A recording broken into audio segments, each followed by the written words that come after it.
Okay, hey, it's me again with an important announcement. I'm here with Joey Loves Trains. Joey, say hi. Hi.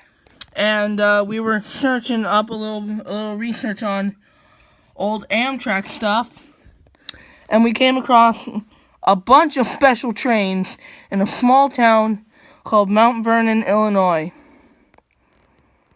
So, Joey, would you like to have the honor of what we found? We found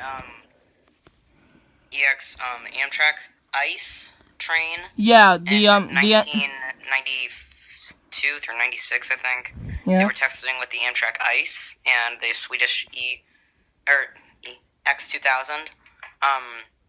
For the ICE, they bought two F69 PHACs.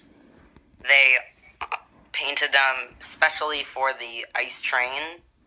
They bought two of them, number 450 and 451. We have just found one of them in Mount Vernon, Illinois. We don't know why it's there. I think it's being scrapped, which